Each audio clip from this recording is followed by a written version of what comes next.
and welcome to another episode of the Long Ball Football Podcast, a weekly podcast by two brothers about all things football in Portugal. You listen to myself, Albert, and as always, I'm joined by my brother Barney. How you doing, Barney? How's things? Yeah, things are good. Just had a little trip away. Nice. I'm just funny though because like I've never had to go on holiday and then like sort of or a party and sort of and then explain why I was there and I just because have you seen this stuff about the referee Arthur Suarez Diaz and like basically he's like was he pictured with a pool party with Into the Costa, yeah. yeah and I've just been watching I know that I don't understand what you're saying but I was watching the video of him sort of explaining like why he was at that party or like just like oh if I realized he was there I wouldn't have been like I don't really understand the full story. It just seems a bit dodgy, doesn't it? And I don't know if he's running to be president of the league or something. I don't know. But it's just I love it when like footballers or like anyone involved in football has to like explain something which is probably perfectly innocent and just like Hmm. just a bad coincidence or whatever. Well, he made it look worse by retiring as a referee pretty much the Yeah. next day. Yeah. Like Doesn't look why? dodgy at all. As if, because you know what this league needed, Barney? What it was lacking was more conspiracy theories. Yeah. So I'm glad we've got another one that we can all get our Yeah. teeth stuck into. Um, I mean, I should say I've on my holiday that I tried. I didn't succeed, but I'm almost finished. I tried reading Bring Me That Horizon because mhm. I know you read it and you recommended it, and then so I ordered it for the holidays. And I almost finished it, but it was because it's such a good book. Enjoyed it so much. I think we're keen to hopefully try and do something with the author at some point. But I just like in terms of sort of painting a picture of Portuguese football from its history all the way to the present day. It's so good, and it like even touches on like all this the sort of controversy and the difference between the North and South. It's just he writes so well, he explains it so clearly, and I love it. Yeah, I think it's a good read. I recommend it to anyone. It's a very, very good point. Yeah, if anyone's not aware what we're talking about, it's a book called Bring Me That Horizon by Miguel Lourenço Pereira. It's a relatively new book. It came out this year and it covers the history of Portuguese football going back to, I guess, the formation of the Primeira Liga, maybe a bit earlier as well, actually. But the range of topics covered is fantastic. Just Mm. like the historical things that it discusses and the formation of clubs and the impacts of players that we would never have had the chance to even watch because they were before television and all that stuff. Hmm. But then, as Barney says, the way he ties it everything into where Portuguese football is today, it's an incredible book. Definitely, I concur with Barney's recommendation there. And as he says, hopefully we'll get a chance to chat to Miguel on the show fairly soon. So keep an eye out for that. Shall we talk this weekend's football, Barney? That's what we're all here for. Lots of good games to talk about. I think last week, obviously, our first week back, we tried to cover a lot. This week, I think we probably haven't got quite as much time to discuss every single game. Although, honestly, I think every single game deserves a lot of coverage. So we'll crack on through some of the more interesting games from this weekend, and then at the end, I think we're going to try and do a quick roundup. So fear not if the game that you're interested in isn't covered initially. We'll definitely get to it by the end of the show. And also, just a reminder, as always, before we get started, that if you're enjoying the show, to give us a little review on Apple Podcasts, a star rating on Spotify. Make sure you're subscribed as well. I know some people listen without subscribing, but I think apparently subscribing numbers is a good thing. So, be great if you can subscribe. And of course, if you've listened for a little while and you want to get even more involved, check out our Patreon where you become a long ball football socio. Costs just £1 a month, and you get excellent benefits. Benefits such as bonus weekly podcasts, the preview show, which we're going to record straight after this, as well as access to our Patreon Predictions League, which is already getting spicy, and monthly watch longs, which I think will be starting from September. So definitely head over to the link in the description of this podcast to check that out. But let's get stuck into it, Barney. We're going to start with Sporting, who continued their great start to the season with a massive 6-1 win over Nacional away from home in Madeira. Two goals for Vitor Gyökeres, two goals for Francisco Trincao, one each for Daniel Bragança and Pedro Gonçalves. Secured a big win for Sporting. and a goal for Nigel Thomas for Nacional proved only to be a consolation in the end. More excellent signs for Sporting. The same thing that I said last week, Barney. The most encouraging thing for Sporting at the moment is that they look to be picking up this season exactly where they left it last season. And of course, as we all know, the form that they had last season won them the league. So I think for Sporting fans, these first two games, perhaps after the scare of the Super Tassa, these first two league games have been very encouraging. Yeah, and then this is sort of the first statement win of the season, isn't it? I think. I mean, looking how the game panned out with the sort of the equaliser coming from Nacional in like sort of 36 minutes, it was very important for the Sporting to then get a another goal quite quickly after that, which they did. Um, and then the second half they just sort of ran away with it, didn't they? They were just became yeah, just phenomenal really. And I think yeah, it's all about the way it looks at the moment and sort of putting pressure on the other teams to sort of be as dominant as Sporting seems to be at the moment. The attack just looks frightening. And then when you consider the fact that, they've got Quenda and Catamo playing as sort of fullbacks, if you will, it's just like even more like bloody hell, how many attacking threats do you want to have in your team? And because they're all looking dangerous at the moment. Another excellent game for Pedro Gonçalves. Like he just looks like yeah, on really good form. And I guess the sort of the different player coming into the team was Becancer, right, in midfield, and uh, you know, he's, it'll be interesting how he's Amrin plays him this season. He was very much a bit part player, but every time he played last year, he impressed. The Marita Hulmand combination seems to be Amarin's preferred one, and certainly in the sort of big games in the Europe, I imagine seeing them too. But Braganza showed in this game, the difference. If you take Hulmand as the sort of guaranteed starter, being the club captain, the difference between Braganza and Marita is the sort of creativity and the comfort, how comfortable he was on the ball and bringing others into play. So yeah, he did very well again, and it will be interesting to see if he can sort of try and work his way into this team. If Amarin wants to put another forward-thinking player into that 11. It's ridiculous, really. There's just be the three centre backs eventually, but yeah, great one for Sporting and just real positive performance. I think one thing that's worth noting is obviously we've talked about that continuity. We've talked about Ruben Amorim staying. We've talked about Victor Gyökeres staying. Pedro Gonçalves, Trincao all continuing in good form.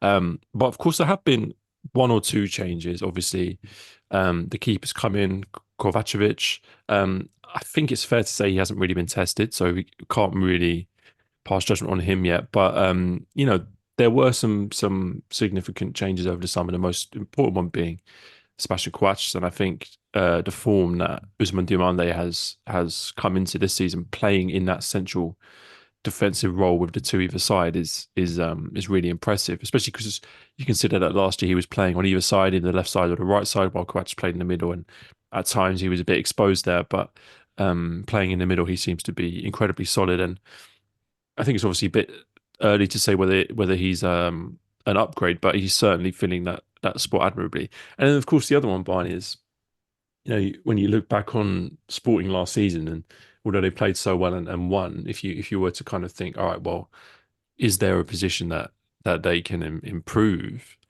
Well, the one that you would think was their reliance on Ricardo Esgaio to play at that right wing back position, and I think it's worth saying that if they didn't have Giovanni Quenda on the team right now, they would be playing either Mateus Reis or Ricardo Esgaio, a kind of downgrade in that wing back position. And so the fact that they've managed to discover yet another gem in Quenda who can just walk into this team and it now looks like such a star. It's all going rather well at the moment for Sporting. They've got cover in the positions where they lost players. They've managed to find another young star, and despite not having a blockbuster transfer window, they did spend money. They've managed to make important upgrades, and the squad looks really good.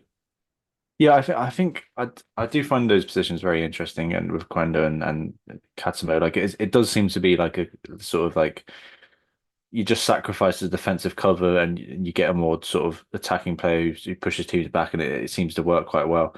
I think it's the harder games that against the harder teams that you'll be looking at those positions perhaps, and if he does decide to put his guy in for say in Europe, I don't know. I think And if I'm really nitpicking Albert, I think maybe we can look at the fact that they haven't kept a clean sheet yet, and and Mhm. not that it is an issue or has been an issue really in these two games. Like, well, obviously they're able to score for fun, really, but maybe if you're looking at that, could that be a worry you've conceded to Nacional? I don't know. If you're winning by 6 goals, I don't personally, I don't think it is a problem. But maybe that's something to an area they need to look at, perhaps. Well, should we come on to the goal? Because I think, we do have to give Nacional some credit because in a game where they lost 6-0 and they were completely dominated by Sporting, they had a good 10 minutes. And I did think it was a very good 10 minutes in the first half. That sounds a lot like damning with faint praise. Um, but I think it was a encouraging sign for anyone who didn't watch the game. For context, Sporting started the game obviously very brightly, dominated the game, went 1-0 up. And then about 25, 30 minutes into the game, Nacional had a really good spell, I thought personally, really, really good spell where they were able to actually create multiple chances and cause Sporting multiple problems. And that was ultimately where they got the goal from, a very good goal from Nigel Thomas. And you are right to point out that Sporting haven't kept a clean sheet yet. Although the one thing I would say is to be fair to Sporting's opposition, I thought both goals that they conceded, both this goal and Clayton's goal for Real last week, just very good quality goals. And we have to give credit to opposition. I know Nacional are a newly promoted team, but they created a very good goal, and I think I would rather give that credit to them. And I think they created that chance themselves, and they did deserve the goal. Obviously, I think they were outclassed in the second half, and Sporting really showed their dominance in the second half. But there was that moment for Nacional where they created a chance and they looked decent. It might not sound like a lot, but I do hope that they can take some confidence from that, knowing that when things do click and they do play at their best, that they can cause a problem for a team at any level. Yeah, I think I looking at their team, I like I'd be interested if Butska can sort of perform again. He did earn a move to Vittoria, we shouldn't forget, and he's like a sort of he's got that physical presence of Mhm. strikers that sort of seems to do honestly. Nigel Thomas, we're big fans of Bruno Costa. I'm hoping we'll be able to find some form in the midfield. Arvin Appiah we're sort of rooting for. But actually in defence, Albert, there's two players that I've quite caught my eye. Garcia, the right back in this game, I thought had a good game, made quite a few good tackles, and it seems to be able to get up the pitch as well. And Ulysses, I've been sort of excited to see how he'll do making that step up from Liga 2. I think he did all right last year. So yeah, there's a few interesting players in CD Nacional, and they'll always have that sort of the home advantage with that traveling to they might get a few points from through that as Mhm. well. So yeah, not all doom and gloom. And I think, for Nacional, the first two games of the season, obviously the first game away at AVS, that's it's a difficult game because it's the team that they played last season, so it's kind of hard to judge. And then they have this game against Sporting. They've got some good games coming up, Aruca and then Florence. So two good opportunities for Nacional to get a grip on the league and get those players embedded into the team. So yeah, I think reasons to be optimistic for Nacional, but make no mistake, this was absolutely Sporting's game, and they really showed why they're the league champions and how dominant they can be. Um, let's talk about Sporting's crosstown rivals, Barney Benfica. We spoke last week. Actually, I think it was what we said on the exclusive preview show, which was that in this game, Benfica had to bounce back. There was no excuse. The league had got off to such a bad start, and the fans were so unhappy that anything other than a win was unacceptable. They did manage to do that. They won 3-0 at home against Casa Pia. Casa Pia, of course, who lost their first game of the season at home, 1-0 against Boavista. The first half was, how can I put it, not exactly an advert for Portuguese football. You do well to dig out the highlights from the first half, but second half was slightly different, and I think it's worth crediting substitute Thiago Gouveia who came on and changed the game really, a goal and an assist in the second half, and then obviously Arsenal's getting the winner late on, but a much needed win. What do you think, though, Barney? For me, still a lot of questions to be asked from this team. I still think that the first half performance was very uninspired. I think there's still big question marks over Roger Schmidt's selection and how he wants to get the team to play. I thought um, Pavlidis, this striker that we spent all their money on, he looks like a very capable striker, but they're not getting him the ball at the moment. And as a striker, there's not much you can do if you're not getting service. Yeah, that's exactly it. I feel like, I mean, even saw in the stadium there was some unsatisfied fans, and it feels like the game has changed for a mixture of sort of forced changes in with Best, the left back coming off injured, and Carres coming on, who actually added a lot on that left hand side, good passing, forward thinking. But I know, and then the subs that he had to make for their legs essentially, sort of how much of that was a tactical change and how much of that just for yeah, they needed to change for the legs, and then like you say, Gouveia came on, made an impact on the right hand side. Koscielny in midfield again started passing, and Marcus Leonardo linking up well with Pavlidis. I think Pavlidis is re- it has to pay off. He has to pay off, right? Because Hmm. and there have been, I think, some good early signs. Like you said, I thought it was a really good link-up play. There are signs of a sort of relationship building for him, Prestani and Marcus Leonardo. I feel like he will be better when Di Maria's back. It comes back into that team when you've got someone out wide as well to sort of feed you and what you can play off. Because he had a lovely movement in the box for his goal. And I guess I feel like I perhaps undervalued this signing. I haven't rated it as much, and I think that's mainly because I don't trust Schmidt to get the best out of him. Although he does seem like a better fit to the system, but it, I guess this goes back to what I said at the beginning. It has to pay off because they've shipped out Tengsted. I imagine Cabral. It seems like everybody wants him to move, but I can't see him getting the money for that move to come out. And then maybe you have a situation where like a Paulinho situation where like that the pressure's off him a bit and he might do all right. He could play alongside Pavlidis, but from what I've seen, so I don't know, but I don't think Schmidt will do that. But I think the I think there is a good striker there, and I feel, and maybe once again it's like because it's not like it it's not a flashy young South American. It's a Greek guy from who's done all right in the Dutch league. That's why I perhaps haven't got excited about it. But the signs are there that he could be pretty good.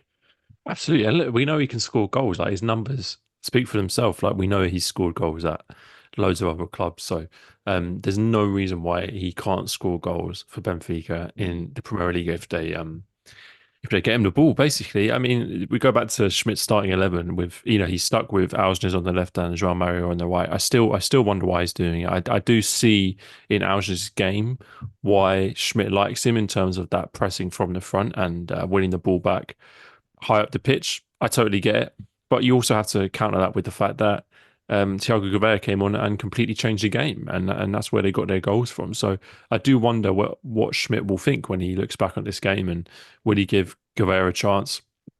Obviously, Barney, one thing that we saw this week is that David Neres is soon to be finalising his move to Napoli, and we're talking about a club which is, missing Di Maria, missing another winger on the left hand side that Gouveia came in and became, and they're letting one of their most dynamic and creative and attacking players leave, and I'm not sure whether they'll be bringing in replacements. So that to me is still a very strange situation and one that hasn't been resolved yet. Yeah, I think we shouldn't forget Prestiani can play out wide, and I do wonder like.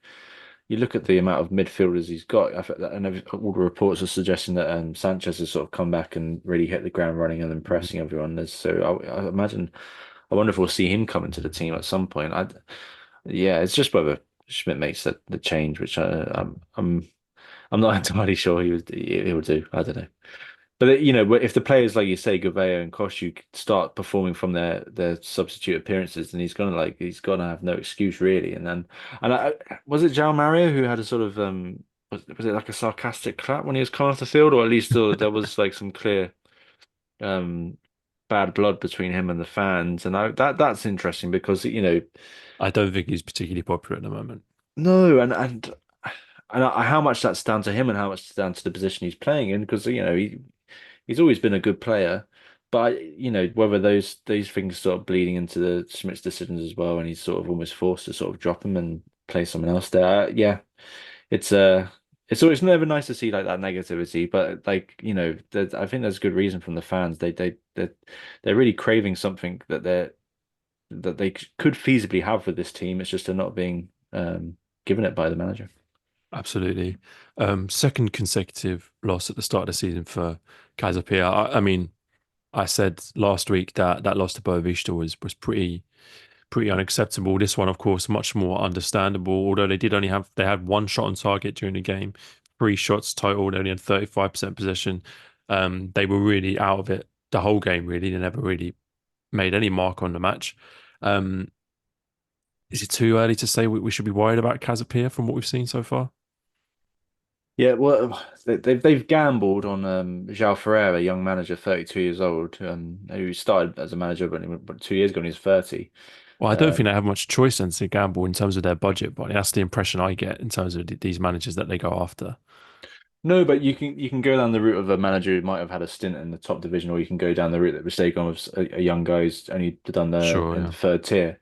But to credit to him, he did well with Amora, yeah, and when researching this out, I had to sort of, it's like the Champions League. It's like to work out the format of Liga 3, which is like split into two. And Yeah, and yeah. and to be fair to him, like first time he won the first half and then didn't failed in the promotion stage, and then he won the promotion stage with Alverca, his last club. So they got promoted to Liga 2. So and he was averaging about 1.8 points a game there. So the there's potential there for sure. I think he's inherited a very young squad. They've lost Mhm. players like João Nunes, Felipe Cardoso, probably their better players, and Fernando Andrade for that experience. And there's a lot of young players there. Samuel Beng, the striker who started this game, came from Spanish second division, but he looks like he could be a good striker for them, maybe. And I like their midfield. I talk about Benny a lot, and Pablo Roberto seems to be finding his home playing off the striker further forward. So there is talent in that squad, but yeah, it's been a bad start, and he needs to find his feet quickly, João Ferreira, and sort of try and get things going. He seems to be sticking with sort of the 3-4-3 formation, which Casa Pia, that squad's built for with the previous managers. So yeah, he just needs to try and find some, that try and like unlock some of those players' creativity that's there. I do worry that they perhaps spent 100% of their transfer budget on Jose Font's wages. But Well, to be that fair, he played pretty well. He's played pretty well, and I think in terms of leadership, it's an incredible yeah. I know incredible signing. with those young players that I mentioned, that will be important. He don't, Yeah, although how was he 5 years older than the 5 years older manager? than the manager. It's Yeah, very much who's a like Brighton, isn't it, with the manager and yeah. James Milner, similar vibes. Absolutely. Let's talk about Braga, Barney. They got their first win of the season this weekend away to Boavista. They won 1-0 thanks to a goal from their new Spanish striker, Roberto Fernandez. A first win in the league following up from their all-important Europa League win over Servette, which saw them make it to the Europa League playoff.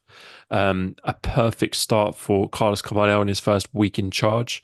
Last week, Barney, on our Patreon preview show, we said that it was going to be a massive week for Carlos Carvalhal. Not only for him actually, but for the people upstairs at Braga that made the decision to get rid of Daniel Souza. Would it pay off? A week later, a win in both competitions. Um, can we now say that that whole bizarre situation is justified, or is it still a bit too early for that? Well, if we're saying the decision is purely based on them in Europe, then maybe. But They've not made it to the group stage, though. So it's yeah, worth not saying yet that. exactly. I don't know, Albert. I feel like obviously it'll be how he does in the league, and other teams seem to be doing well. I'm talking about Victoria really, so that it might be a long season. Um, I There does feel a bit more just going off the one Daniel Souza performance I saw. There does seem a bit more cohesion in the team, a bit more solidity perhaps. Um, the striking up position is quite interesting, isn't it? Because Fernandez got his goal in this game. Roberto Fernandez, who signed from Malaga, right? Who were playing in the Hmm. third tier of Spain, I think last year. So an interesting acquisition. Obviously, the Moroccan Uzani's done well as well, arriving from France. And I guess it's interesting in the sense of Simon Banter sort of being out the door. Mhm. It's which is very sad. You know, he was obviously excellent last year. Um, Currently uh, training with the B team. yeah, yeah, and like, but we haven't. I don't see the move, right? There hasn't really been that many rumors for him. He's No, I don't think. I think that's the issue is that he's probably, I don't know, put in a transfer request or his agent advised him not to play or something. But I don't think the move's quite there yet. I don't think yeah. there's really concrete offers. I can't remember how much Abu spent before, but it wasn't more than 10 million euros, was it? So It's like, nine million euros. I don't know, maybe. Important to remember that Braga have made significant sales this window. I think it's close to 40 million euros in sales already. So I do think perhaps they don't even necessarily need to sell Simon Banza, although if he does want to leave, it probably would make sense because there's no point having a player on your books who doesn't want to play. Yeah, but you also wouldn't necessarily sell him for less than Abel Ruiz. I don't know. Obviously, Abel Oh, Ruiz no is way. younger. Yeah, no way. So yeah, and we have, I guess what's interesting about it is because we've seen a bit of hit and miss from Braga's transfer strategy in the past few seasons, but I would genuinely say that the young players they bought from abroad has generally paid off. You look at Salazar, Victor Gomez, Niakate, and Ari Mavid at the moment looks really good. So it looks like Izani and Roberto Fernandez have the potential at least to reach a decent standard, and Carvalhal's job will be making sure they get there. Um, I guess the Banza thing is sort of symbolic of Braga's story in this league, isn't it? A player who can take them to the next level, leaving before they're able to make that step up, and I guess what's so sad about this is that it seems to be coming from the player rather than the club being forced to sell. It's like that. That's what's a shame. But anyway, I'm talking very negatively when actually we should be talking about, yeah, like the fact that these new strikers are scoring, and I like the look of Roberto Fernandez, and it's good that they seem to they can use both at the moment, and try and work out who's better to lead the line. It looks like Carvalho's going with sort of 4-2-3-1 again, and that brings out the best in Horta, in my opinion. Bruno and Fernandez on the wings. Um, and another great performance from Salazar in midfield. Like Absolutely. Yeah. he has been their best bit of business actually in the last few years at Bands. If we're taking Bands' current situation. Yeah, and I think the thing with Salazar as well is worth remembering. He took a bit of a while to get going. I don't think they started him straight away, but yeah, definitely at the start of this season, the level of his performances has been really high, and I think they've got another a great asset on their hands there. There were changes. Robson Bamboo came into defence as well as Joe Mendes. So Carvalhal making a small mark on the team early doors, although he's only had a week with the players, so really really hard to make any real impact so far. Um, for Boavista, I think we probably would have expected Braga to win the game, and I do think they dominated. But the one thing that we picked up on last game, Barney, and one thing that I think was evident here, was a profound team spirit and work ethic, and it's something I have to hold my hands up and say I absolutely did not see coming in a million years. I thought this was a club where the players were going to down tools. They've not been paid. There's no cohesion there. There's no team spirit. They've got an Italian manager who's got no connection to the club. How are they possibly gonna have the work ethic and the togetherness that you need to survive in the Primeira Liga? I mean, early doors, Barney, I've been proved absolutely wrong. I mean, I know they didn't win the game, and I do think it is still quite a weak squad. Although there are a lot of players in there that we do recognise. But for me, that's the best part of their season so far is that togetherness, that drive, that commitment, and that's what I saw from all of the players. Barney was 100% commitment. Yeah, I think a part of that will be sort of the players they've managed to keep. I'm looking at sort of Abascal and sort of Felipe Ferreira, sort of Anagra. These are sort of I've always, whenever I've seen them play, you can never sort of question their commitment.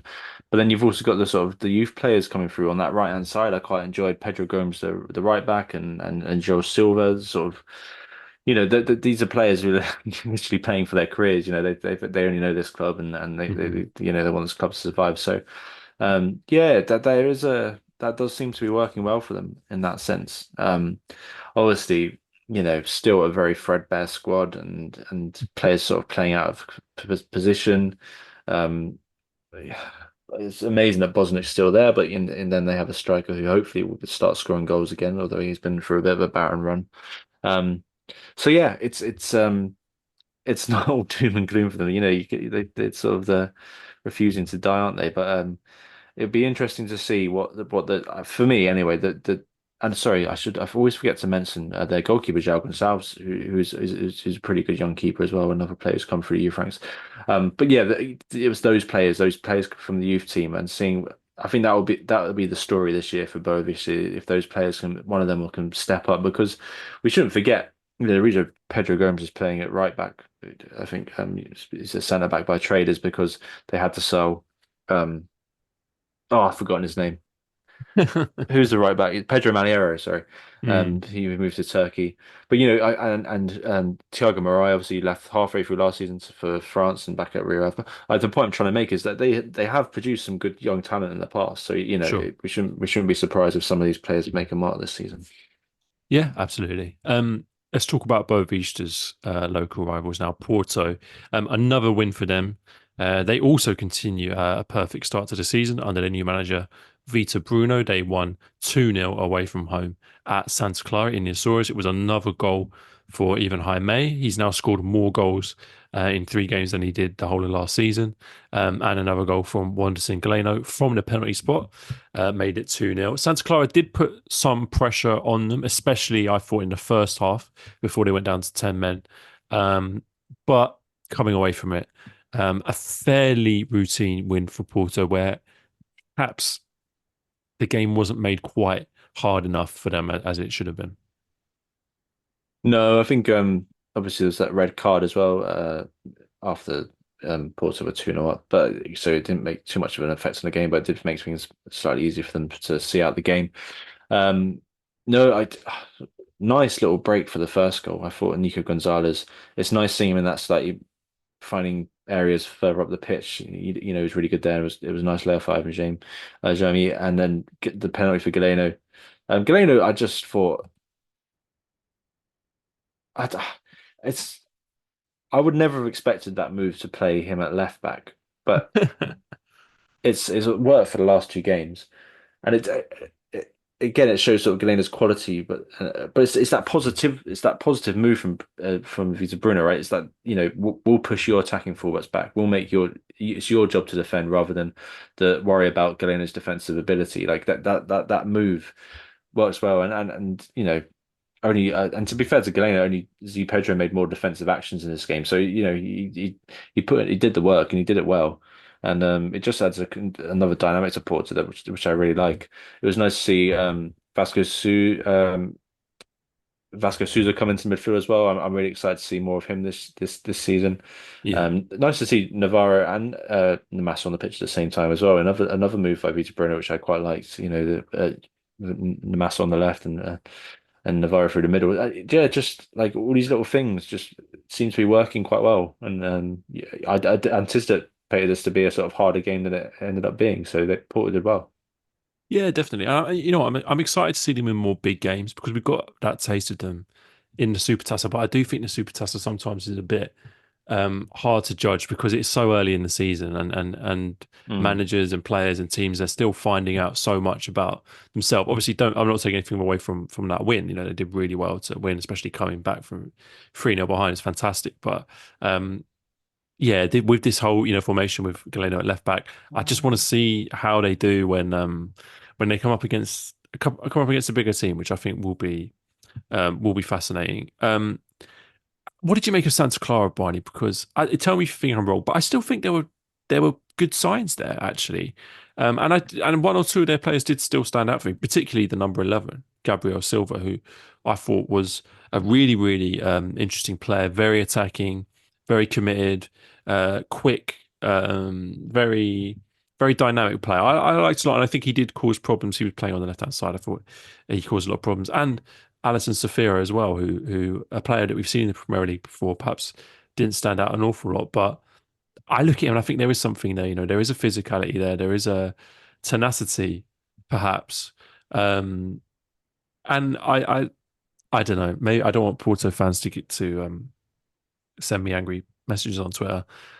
The one thing I'll say is perhaps the goals were a little bit soft from Santa Clara's perspective in terms of for even Jaime made the shot is it's a good strong shot, but the keeper when you look at the replay, there's a couple of angles where you see that the keeper should probably save it, and then obviously the second one is a penalty, and perhaps penalty could be avoided. So very difficult for Santa Clara to take any positives from a game which they lost, and especially a game where they went down to 10 men.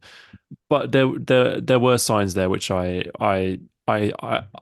I appreciated, and I think when I watch Santa Clara in a game like this, and in their first game in the season, actually, I do think there's good signs for that team in terms of survival and in terms of getting points on the board and making an impact in the league. Yeah, yeah, because to be fair to them, after going down to 10 men, maybe put their foot off the gas, but they didn't concede another goal after that. They were Mm, able to mm. sort of keep themselves within touching distance of maybe getting a point. I agree with you. I think that left-hand side is quite dangerous as well. I'm a big fan of MT, the left wing back, and I think he works quite well with Gabriel Silva, and also Pedro Ferreira in midfield had a pretty good game, I thought. And that sort of handy midfielder. I think I agree with Alba. I think that's a good sort of good description of them. I think they'll be all right. There's enough signs of there of a decent team, and it's I think we touched on it last week, didn't we? Sort of that's mainly down to the sort of continuity they've had in coming up and not really losing anyone, and sort of keeping the majority of that squad together. So yeah, I think they'll be okay. Absolutely. All right. Well, we're going to do a couple more games in depth from around the rest of the league. And a game that I want to talk about, Barney, we did actually, or I did at least, flag this game in our preview show as being a potentially interesting game. Um, and that is Moreirense versus Arouca. Moreirense winning 3-1 at home. The point I made in our preview show was that these are perhaps two teams in quite similar positions. Two teams who had success last year, perhaps overachieved, but two teams who lost very influential managers at the end of the season and are both rebuilding in a sense. And on the basis of the first two games of the season, two teams who are clearly in quite different places based on the fact that Moreirense have won their first two games and Eruga have lost theirs. Moreirense beat Florence 2-1 away from home last week. Arouca lost against Vitoria. So, really interesting game. I think on paper we would expect it to be a bit closer, but 3-1, I think I have to say Moreirense clearly the better team and deserve the win. Yeah, absolutely. They looked really good. I think and sort of statistics taking into last season into their account, they've now on a 6 game winning streak, which is their best run ever. Nice, And nice. that's It doesn't. It doesn't count though. It doesn't. no, it's messy, isn't it? But I think it does highlight the job that Rui Borges did while he was there and how the squad is built and to sort of continue that good work. Marcelo and Maracas, a good centre back pair. Frimpong, very good left back. Before he came back into the team for this game in midfield. Um, so there's the bones are there of a decent team and the thing I kept hammering home last season and people probably got sick of me saying it was that they lacked a striker, right? But Luis Asu, the 21-year-old from Equatorial Guinea, who came in January, and I remember mentioning him saying like, oh, he could be the one. He didn't get many opportunities under Rui Borges, but he started the last 2 games. Um, he looks good. I like him, I mentioned he comes from Equatorial Guinea. He was playing in the last African Cup of Nations beginning of this year, so he's in the national team. He looks good on the ball, good physical presence. Scored a And header in this game.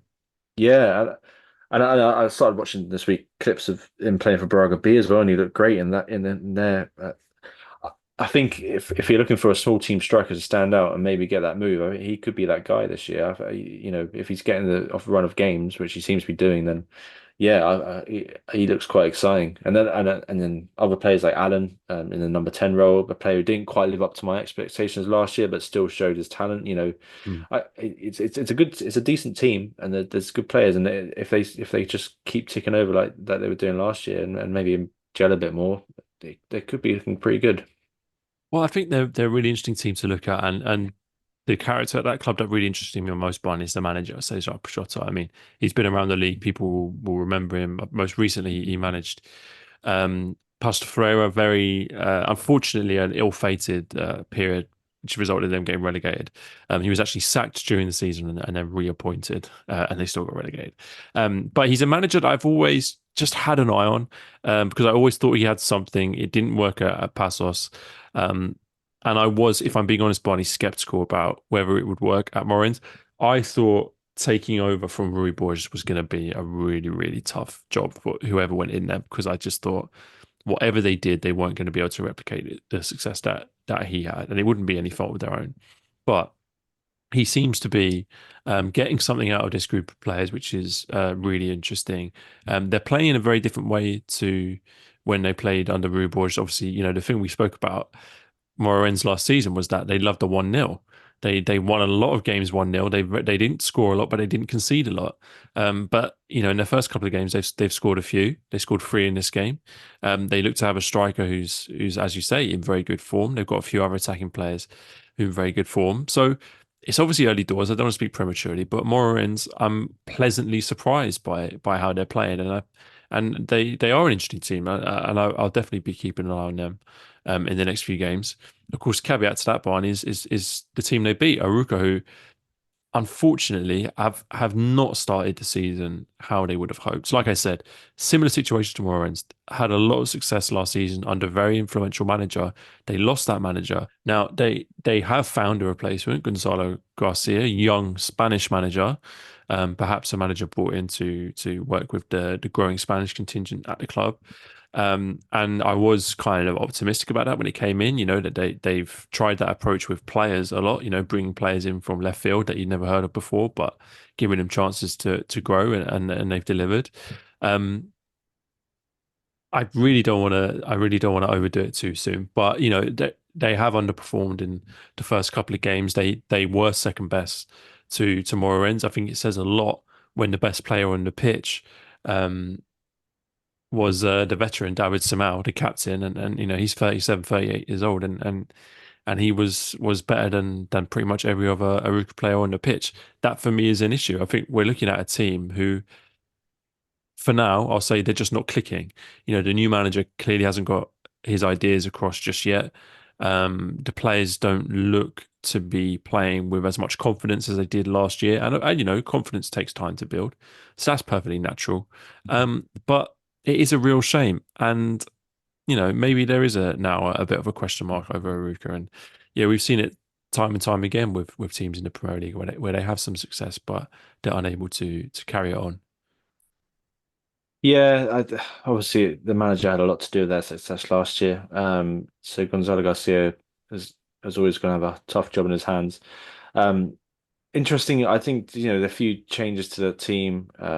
Centre back pairing for this game was Chico Lamba, the young centre back that signed from was it Sporting's academy, alongside Galovic, who was sort of the experienced one who sort of didn't really wasn't really a starter last year. And of course, in goal, a huge change in Abuera sort of leaving on a free, and they've brought in Nico Mansell, a German keeper from playing for Red Bull Salzburg. So, big changes there, which is always going to unsettle the team a little bit. They have been active, which I do quite like. They brought in Ivor Rodriguez, who what was last in this league of Famalicão, did quite well. Interesting that Henrique Araujo was starting this game up front as well, and a player who sort of failed to live up to his expectation, but this might be an opportunity for him. I've just, while you're talking now, I was just trying to scour anywhere to find out what's going on with Christo because we haven't seen him yet this season. It's a I'm good not sure point, if yeah. that's he's injured. There was a weak rumor about Porto at one point, so but he was one of their best players last year, and without him, you lost him and Mujica, so that's two big losses if he does leave. So yeah, it's going to be hard for Rook. I think they need to find their feet fast. I do have a soft spot for a lot of those players, though. I think there's a lot of talent in that squad, and they haven't. Although there's been quite a lot of changes at the back, the midfield and attack is largely the same. So, there's the ingredients there for success. Hopefully, it's just whether Gonzalo Garcia will get the chance. Absolutely, yeah. I mean, don't get Your betting slips out yet for first manager to be sacked. It's not a certainty, although there are a few front runners at this point. And then quickly, Bonnie, let's talk about Gil Vicente, a club that we didn't get a chance to talk about much last week. They played ABS and they won 4-2. Obviously, it was a tough start for Gil Vicente. First game of the season, they lost 3-0 to Porto, went down to 10 men, but they had the opportunity to bounce back, and they did so in dramatic fashion. Two late goals, which resulted in a hat trick for now. Can we call him a Gil Vicente veteran, Kanya Fujimoto? He's been there a while now. He's one of the longest serving players, a really talented attacking midfielder. And he made it 3-2 in the 93rd minute. And then there was a fourth goal, his third, to wrap things up. A few seconds from time. Very good win for Gil Vicente. But for AVS to go ahead for me, Barney, and then they were drawing in the 93rd minute, and then they still don't get anything from the game. Very disappointing, and for a newly promoted team who they might struggle this season, they might be in and around the relegation zone. When they look back on certain games, and you're looking at a point in the 93rd minute, and you manage to let it go, that's the sort of result that can really come back to haunt you. Yeah, I mean they were down to 10 men after was it said half an hour as playing with 10 men, so that wouldn't have helped them. They just sort of seemed to run out of legs, and when in play like Fujimoto, who I would define as having legs, I was so happy for him, Albert, because I've always loved him. Ever since his sort of that breakout season, was it back in 2021 when Samuelino there and Fran Navarro for Gil Vicente, it just in that it The was glory days, Barney, the glory days. they really were. But this is quite a big. He's the third ever Gil Vicente player to get a hat trick in the top flight, which is a lovely stat. I think Wow. first Japanese player to get a hat trick in the top flight. You mentioned the length of time he's been there. He's one of the longest serving players there. I think the thing with him, but he's always felt like a player who needs quality around him, right? And I mentioned that Hmm. season where he had like Samuelino and Fran Navarro, and we shouldn't forget Pedrino behind him as well. That was a really good team, and they've improved. To an extent with the likes of Dominguez, who was playing slightly further back this game. Felix Carrera, obviously, is a great winger, and Jorge Aguirre, the Spanish striker, looks like a decent striker leading the line. It's a similar concoction to what he had those years back. And interesting, I've seen they've signed Jordi Mbula too, a player I liked last time when he was in this league. So that's really good. But I think on Fujimoto specifically, what I love about him is his stamina, his energy, and how he's actually pretty good at arriving in the box as well. I think, yeah, this was a good moment for him. I was really happy because I've always rated him as a player, and it's nice to see him sort of finding his feet again because he's been played in different positions under different managers and not in the same system, but in that number 10 role with a decent cover behind you and good players to play with going forward, he'll find joy there. So yeah, could be a good season for him. And what have you made of AVS from the very little that we've seen of them so far this season? I mean, they scored two goals in the game, very good. A goal from the veteran Nene, 41 years old, incredible moment. And a goal from a familiar Primeira Liga face, Kiki Afonso, the former Vizela player. People might remember. There are quite a few familiar faces in this side, Barney. They got Kiki at left back. They had Lucas Piazon in the team, Georgie Abadjania against his former club, Nene up top, and perhaps a new face for people to keep an eye on. Barney's favourite, Jean Mercado. So there's decent players in the team. There's players with Premier League experience. There's players that have been there and done that. And although they haven't quite impressed so far this season, they only could manage a draw against Nacional, and they let this game slip away from them. I guess we give them the benefit of the doubt as it's only two games. But yeah, a disappointing result from their side. And I go back to what I said before. For a team like that who need every point they can get to be in a position to get a draw in a tough game away from home, and then to let it slip is very disappointing. Yeah, I think that the good signs that they have been able to score. They've got some really good attacking players. You mentioned them. You mentioned them all. And actually Kiki in particular, I think is a really good sign. I think he's a top left back. So to get him back in this league is great for them. They signed Rafael Rodriguez from Benfica B on loan. So that all signs where he was going to have that spot, but then Kiki came in afterwards, and that's certainly an upgrade. I guess the thing you'll be looking at is the defense and perhaps the midfield. It's just not the strongest defensively when you mentioned when you've got the likes of Curzon in that midfield. He's very much an attacking player, so they're not afraid to go for it and try and score. So I feel like they'll get goals, which is always good and sort of staying up. So yeah, it's just that's how many they concede, I guess.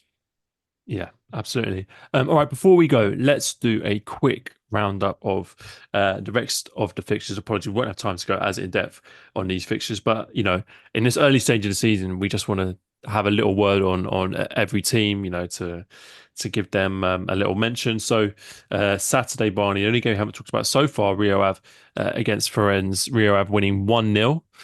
Very good from their perspective. We talked about them last week losing to Sporting, and they got their goal, but it was very difficult for them to kind of to prove themselves. They got the win, a goal from Patrick William, the big centre back, 1-0, a clean sheet. I feel like we're going to be seeing that quite a lot this season. Yeah, that was back to their old ways, wasn't it? A really solid defensive display, which is always important.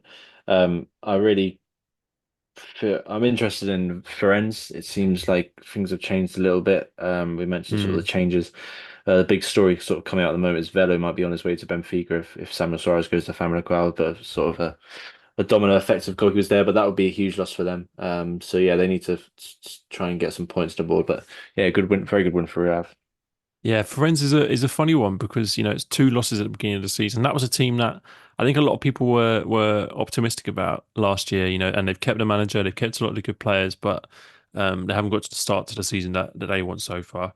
Sunday, Barney, we had Vitoria 1, Estoril 0. Obviously, Estoril disastrous start to the season, losing 4-1 Santa Clara. They conceded less goals in this game, so in that sense, it's an improvement. And for Victoria against Barney, it is undoubtedly a fantastic start to the season. They've won every single game that they've played. They're building a real good feeling around the club, good performances, a debut goal for Jesus Ramirez. Not only are they doing good work on the pitch, off the pitch, they're doing well. They just announced that tickets for the home leg of their upcoming Europa Conference League playoff are going to be free for socios. So there's a real good feeling about Victoria at the moment. The manager Rui Borges, who's come from Orange, is doing good things. The team's playing well, and it's another win. So I think things are all looking very good at Victoria. It's so good. Like yeah, very impressive. I like the midfield a lot at the moment with Handel, Silva, and Samu. I think that's very strong. Manga's further forward seems to work well.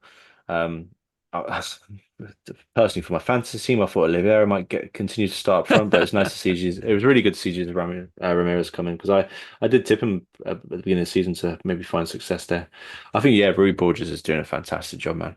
And I didn't know. I saw a little video of him at the end of the game, sort of a pep like thing, congratulating the players. And when he got to Mangus, he had his big serious like talk. We should have done this or whatever he was saying, Mm. which I like. But then also just like he's got the tattoos on the arm. He had the sort of Stoline and polo. I don't know. I didn't really appreciate him at Morons, but he's got a bit about him, hasn't he? And then and for Estral, yeah, better in terms of sort of keeping it at just 1-0. Defensively bit more solid. Although they've sold Bruno Vital, one of their best centre backs, and they're slightly weakened there. Although we haven't seen their other summer signings in defence come into the team yet. They're persisting with Mangala and Alvaro. Um, but yeah, I guess the team is sort of starting to form there for Ian Cathro, but it just needs more time. Obviously, I imagine we'll see Holsgrove come back in the team. Interesting that Guy Tandon isn't starting for him at the moment. Seems to be Yeah. trusting other players to sort of do a job further forward. But yeah, um, maybe we're putting the narrative on Ian Caffrey fading, but I don't know. I don't know. Well, he was on the touchline this time, so Yeah, I think maybe he was able to get his message across to the players a bit better. And then lastly, Barney, Monday. Now this was a great game. Estrela Amadora 0, Famalicão 3. Famalicão making a very early push to be the surprise package of the season. And when you watch their games and you look at the players that they got and the performances that they're putting in, it's no surprise at all. 3 goals. The 2 goal scorers from their game against Benfica, Soriso and Zaidu Yusuf both scored, but also a late goal for Mario Gonzalez up front. Very good game, very good performance. And like I said, this is the team at the moment that I think we should be looking at as the surprise package of the season. Oh, for sure, for sure. And yeah, it's nice to see Rashina coming in. Um, a reminder that Mario Gonzalez is there actually because Oscar Aranda's looked exciting up front, but the fact that they're able to bring on Mario Gonzalez to offer something different in that attacking role if they need to is great. Zaidi Yusuf, I really pray he's still in the league at least come the end of the transfer window. And Sarissa as well. Yeah, yeah. It feels like what I would say, thinking back to watching Famalicão last year, it did feel like every other week there'd be a different, almost, three or four changes in the team. Although maybe that's maybe that fades out towards the second half, and maybe that's not right. But I guess the point I'm trying to say is we're used to seeing lots of different faces, but it seems like there's a settled strongest team there, which seems to be working well, very well for them now at the beginning of the season.